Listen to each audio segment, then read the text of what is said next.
Ամանորյա գիշերը 13 տարեկան աղջկա համար դարձավ ողբերգական, և դա ամբողջությամբ փոխեց նրա կյանքը։ Նա հայտնվեց մոլագարի ձեռքերում, և այդ տղամարդը աղջկան փակի տակ էր պահում, նրան մերկացնում էր և նկարահանում հոլովակներ։ Եվ այս ամենը տեղի ունեցավ անմեղ համացանցի միջոցով, որը շոկի ենթարկեց ողջ աշխարհին։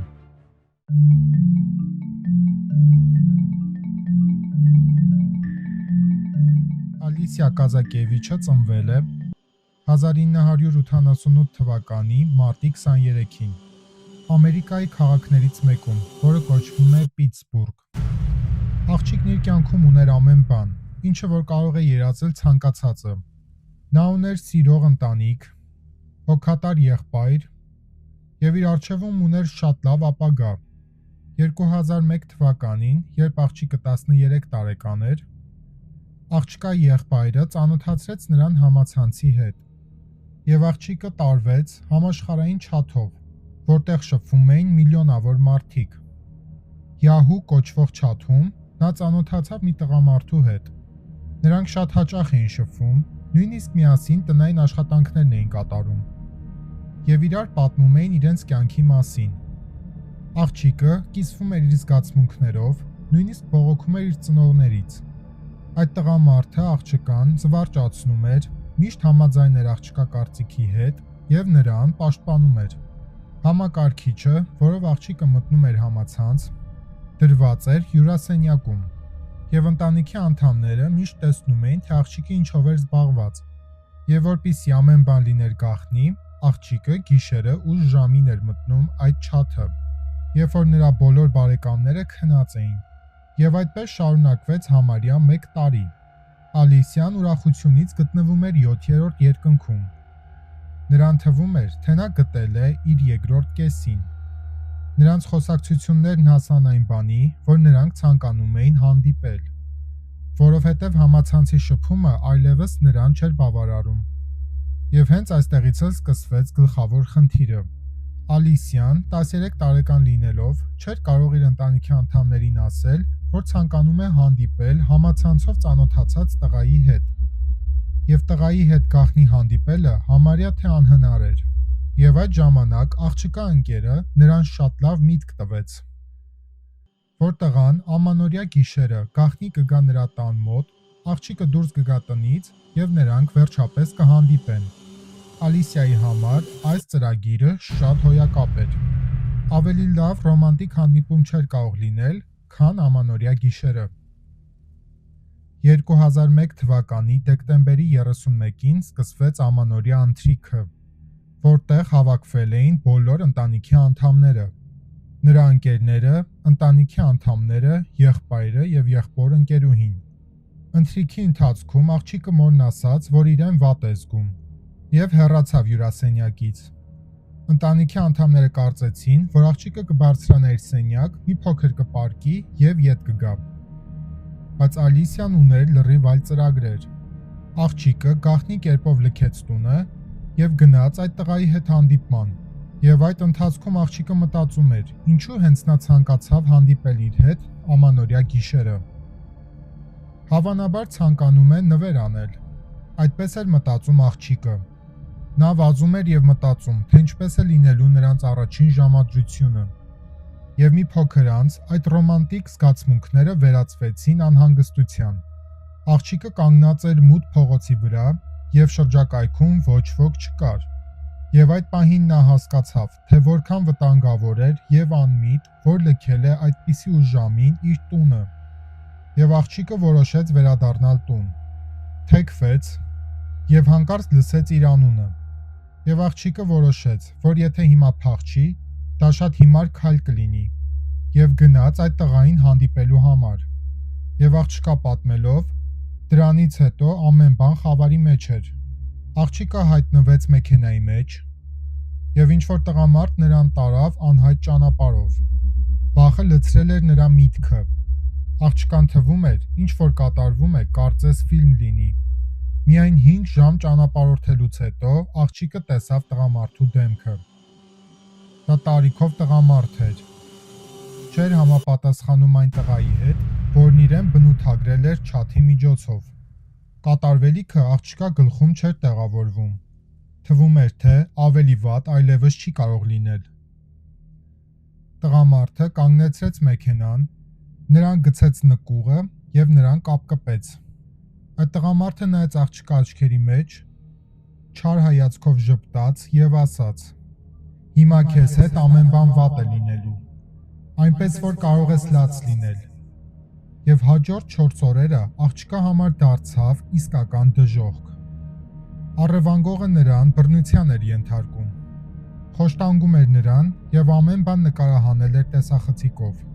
և այդ հոլովակները նա տարածեց սադիստական ֆորումներում։ Նա նույնիսկ տուն էր հրավիրում իր ընկերներին և թողնում էր, որպեսզի գնային աղջկա մոտ։ Եվ այդ ընթացքում նա ցանկանում էր ընդամենը մեկ բան՝ ողջ մնալ։ Այդ տղամարդկանցից մեկը նրան ասաց, որ հիմա գնալու է և գիշերը կվերադառնա։ Եվ նա ասաց, որ նա սկսում է սիրահարվել այդ աղջկան։ Եվ աղջիկը հասկացավ, որ այդ գիշեր այդ տղամարդը փորձելու է նրան սպանել։ Եվ այդ ընթացքում ոստիկանությունը մեծ ուժ էր գործադրում, որպեսզի շատ շտապ գտներ աղջկան։ Այդ ընթացքում ոստիկանություն դիմեց մի տղամարդ։ Նա Ֆլորիդայից էր։ Նա տեսել էր այդ հոլովակները, որը հրապարակել էին համացանցում։ Այդ տղամարդը վախենում էր, որ նրան կարող են ձերբակալել մասնակցություն ունենալու պատճառով։ Դրա համար էլ տղամարդը որոշել էր օգնել իրավապահ մարմիններին, որպեսզի պարզեն զոհի գտնվելու վայրը։ Եվ այդ տղամարդը նրանց փոխանցեց այդ սայթի լոգինը, որտեղ հրապարակում էին այդ բռնությունները։ Ոստիկանությունը շատ արագ սահմանեց IP հասցեն և նրանք գտան աղջկա գտնվելու վայրը։ Աղջիկը գտնվում էր Հերնդոն քաղաքում և շատ շտապ այդ վայր մեկնեցին հատուկ ջոկատայինները։ Լսելով բղավոցի ձայներ, աղջիկը վախենում էր։ Նա մտածում էր, որ եկել են նրան սպանելու։ Եվ հանկարծ դուռն ընկավ, և աղջիկը այդ մարդկանց հագուստի վրա տեսավ, որ գրված է FBR։ Դրան հաջորդող օրերին աղջիկը գտնվում էր շոկի մեջ և համարյա չէր կարողանում խոսել։ Սկզբում նրան տարան հիվանդանոց, իսկ հետո ոստիկանություն։ Այն սենյակը, որտեղ աղջկան տարան հարցաքննելու համար, աղջիկը նկատեց մանկական փոքրիկ տնակ, և նա հասկացավ, որ բռնության ենթարկվողները դառնում են նույնիսկ իրենից փոքր աղջիկները։ Ծնողների հետ հանդիպման ժամանակ աղջիկը շփոթված էր։ Աղջիկը կարծում էր, որ շատ վատ բան է արել, և իր ընտանիքը այլևս իրեն չի սիրում։ Իհարկե նա սխալվում էր։ Միավորվելով իր հոր և մոր հետ, դա դարձավ նրա կյանքի ամենաուրախ օրերից մեկը։ Հանցագործին ձերբակալեցին աղջկան գտնելուց հետո կես ժամվա ընթացքում նրա աշխատանքի վայրում, և այդ տղամարդը 38 տարեկան Սքոթ Ուիլյամ Թարինն էր։ Նա ծնվել է 1963 թվականին, ստացել է դպրոցական կրթություն և ապրում էր բավականին սովորական կյանքով։ Թարինը 2 անգամ ամուսնացած է եղել և երկուսից էլ բաժանվել է։ Նրա առաջին կինը նրան բնութագրում էր որպես դասական ծրագրավորող, ով հետաքրքրված էր գիտաֆանտաստիկայով և խաղերով։ Մինչև այդ ձերբակալությունը նա ընդհանրապես խնդիր չի ունեցել օրենքի հետ, բայց նրա կենսագրության մեջ կա մի պահ, որը շոկի ենթարկեց։ Այդ տղամարդն ուներ մի աղջիկ, որը Ալիսիայից ընդամենը 1 տարի էր փոքր։ Աղջիկը հոր մոտ էր ապրում միայն ձմեռային արձակուրդներին, և աղջիկը տուն է գնացել հենց այն օրը, երբ այս տղամարդը գնալու էր իր զոհի հետևից։ Փրկվելուց հետո Ալիսիային սպասում էր ևս մեկ տհաճ իրադարձություն։ Չնայած այն բանին, որ կային բոլոր ապացույցները, աղջիկը ստիպված էր կրկին ապրել այդ ողջ սարսափը։ Նա պետք է տեսներ այդ հոլովակները և հաստատեր, որ այդտեղ հենց ինքն է։ Դատարանի կողմից դա չափազանց անխոհեմ պահանջ էր։ Աղջկան ենթարկել այդպիսի հոգեբանական ճնշման, բայց աղջիկը համաձայնվեց։ 2003 թվականին դատարանը կայացրեց իր վճիռը։ Տարին դատապարտեցին 19 տարի 7 ամիս ժամկետով։ 2019 թվականի փետրվարին նա վաղաժամկետ ազատվեց բանտից։ Նրան բնակեցրել էին մի տանը, որը մշտական հսկողության տակ էր։ Այդ փաստը Ամերիկայում բարձրացրեց վրդովմունքի մեծ ալիք։ Այդ տունը, որտեղ նա պահվում էր, գտնվում էր Պիտսբուրգում, որտեղ ապրում էր Ալիսիան։ Սովորական մարդիկ, ինչպես նաև Կոնգրեսը պահանջում էին, որ այդ սադիստին բնակեցնեն աղջկանից շատ հեռու։ 2019 թվականի հոկտեմբերին տղամարդը խախտեց վաղաժամկետ ազատման պայմանները, և նա տեղափոխվեց բանտ ևս 2 տարով։ Եթե չմեղմացնեն նրա վճիռը, ապա նա դուրս կգա բանտից 2021 թվականին։ Ինչը վերաբերվում էր Ալիսիային, այդ մանկական տնակը, որը տեսել էր նա բաժանմունքում, նրան հանգիստ չէր տալիս։ Նա հասկանում էր, թե ինչ մեծ վտանգ է ներկայացնում համացանցը երեխաների համար, և 14 տարեկանում նա որոշեց իր կյանքը նվիրել երեխաների պաշտպանմանը։ Այս ամենը նույնպես լավ անդրադարձավ աղջկա համար, որովհետև բարություն գործելով նա կարողանում էր հաղթահարել այդ տրավմաները։ Հիմա Ալիսիան 36 տարեկան է, նա փաստաբան է, և նա պաշտպանում է այն երեխաներին, ովքեր զոհ են դարձել բռնությանը։ Նույնպես աղջիկն ունի իր սեփական նախագիծը, որտեղ նա երեխաներին զգուշացնում է համացանցի վատ կողմերի մասին։ Այս ընթացքում Ալիսիան կորցրել էր հավատը մարդկանց հանդեպ, բայց նա ընթացքում կարողացավ դա էլ հաղթահարել, և հիմա նա ամուսնացած է և շատ երջանիկ է։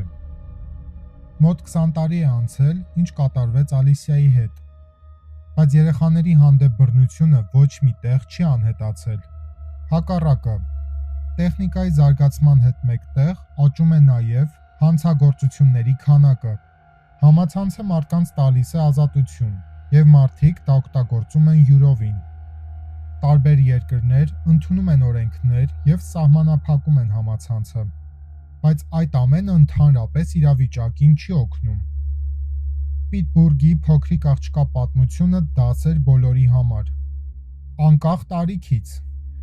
Հնարավոր է, այս աղջկա պատմությունը կարող է օգնել երեխաներին և ծնողներին